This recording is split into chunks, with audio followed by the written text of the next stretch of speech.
Hello all, இன்றைக்கி நம்ம food அண்டர்ஸ் சேனலில் ரம்ஜான் ஸ்பெஷல் சிக்கன் தம் பிரியாணி எப்படி பண்ணுறதுங்கிறத பார்க்கலாம்.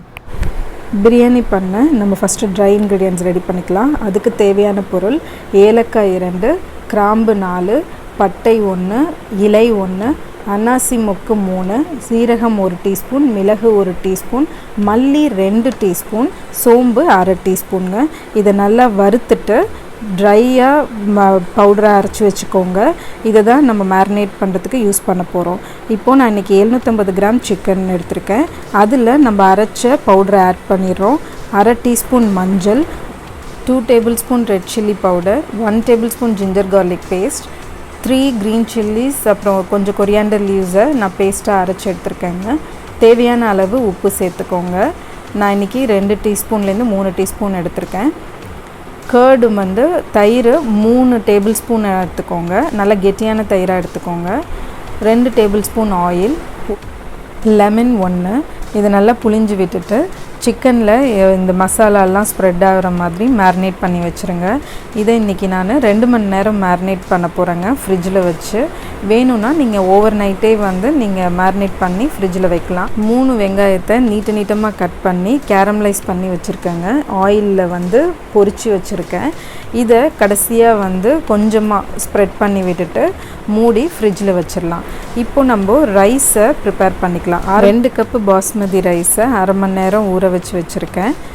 இப்போது 1 டீஸ்பூன் ஆயில் ஊற்றிட்டு அதில் பட்டை 1, பேலீஃப் 1, 2 கிராம்பு, ஏலக்காய் 2, கொஞ்சம் புதினா லீஃப், இதை வதக்கிட்டு தண்ணி தேவையான அளவு ஊற்றிடுங்க. இதை கொதிக்க விட்டுட்டு அதுக்கப்புறம் திறந்து உப்பு போட்டு ரைஸையும் ஆட் பண்ணிடலாங்க. 5 to 7 மினிட்ஸ் மீடியம் ஹீட்டில் பாயில் பண்ணுங்கள். 70% வெந்தால் போதும். ஸோ அதுலேயே நீங்கள் எடுத்துடலாம். ரைஸை ரொம்ப குழைய விட்டுறாதீங்க. ஒன்லி 7 மினிட்ஸ் தான் மேக்ஸிமம். இப்போ பாருங்கள் எப்படி வெந்திருக்குன்னு. நல்லா வெந்து வந்திருக்கு. 70% வெந்தால் போதுங்க. எடுத்து ட்ரை பண்ணி தனியாக வச்சுருங்க. இப்போது நம்ம தம் பிரியாணி பண்ணுறதுக்கு ஒரு ஹெவி பாட்டம் எடுத்துக்கோங்க. அதில் 1 டேபிள் ஸ்பூன் நெய், 2 டேபிள் ஸ்பூன் ஆயில் ஊற்றிட்டு இதில் 2 வெங்காயம், 2 பச்சை மிளகாய் போட்டிருக்கேங்க. நல்லா வதக்கிக்கோங்க.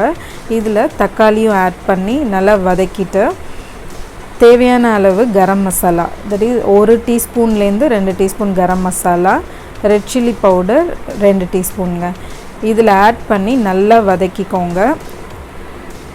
சுண்டை வதங்கினதுக்கப்புறம் நம்ம மேரினேட் பண்ணி வச்சுருக்க சிக்கனை ஆட் பண்ணிடலாம். எல்லாமே நம்ம பாட்டமில் ஸ்ப்ரெட் பண்ணி வச்சுருங்க. இது எல்லாமே ஸ்ப்ரெட் பண்ணிவிட்டு ஒரு 15 மினிட்ஸ் மூடி போட்டு மூடி வச்சுருங்க. அதுவே சிக்கன்லேயே உங்களுக்கு தண்ணி விடும்.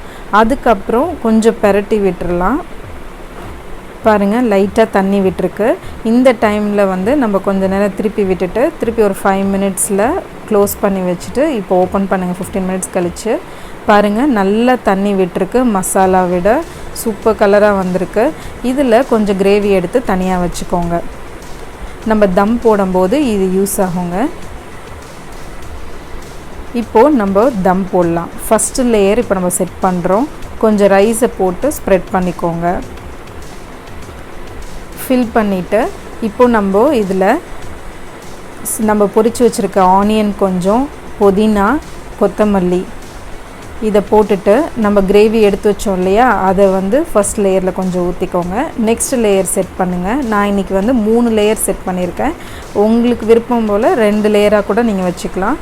அதே மாதிரி ஃப்ரைட் ஆனியன், புதினா, கொத்தமல்லி, திருப்பி ரைஸை ஸ்ப்ரெட் பண்ணிவிட்டு நான் எடுத்து வச்சுருக்க கிரேவியை ஃபுல்லாக வச்சுருங்க. இப்போது நம்ம இது கலர் கொடுக்கறதுக்காக கொஞ்சோண்டு பாலில் குங்குமப்பூவை கலந்து வச்சுருக்கேன் நான். அதையும் 2 டேபிள் ஸ்பூன் ஊற்றிக்கலாம்.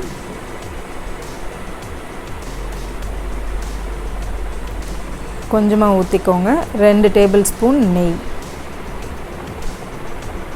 போட்டு ஒரு தட்டு போட்டு அதில் நீங்கள் வெயிட்டான ஒரு பாத்திரத்தை மேலே வச்சுருங்க. இந்த மாதிரி ஒரு 25 மினிட்ஸ் வேகணுங்க. 25 மினிட்ஸ் கழித்து இப்போ நம்ம எடுத்து பார்க்கலாம் நம்ம பிரியாணி எப்படி வந்திருக்குன்னு. பாருங்கள், சூப்பராக வந்திருக்கு. என்னோடய சிக்கன்லாம் ரொம்ப நல்லா டெண்டராக வெந்திருந்துச்சு. ஹார்டாகவே இல்லை, அடி பிடிக்கவும் இல்லை. பாருங்கள் எவ்வளோ கலர்ஃபுல்லாக வந்து தம் பிரியாணி ரெடி ஆகிடுச்சுன்னு. நீங்களும் ட்ரை பண்ணி பார்த்துட்டு உங்கள் கமெண்ட்ஸை ஷேர் பண்ணுங்கள். ஹாப்பி ரம்ஜான். தேங்க்யூ.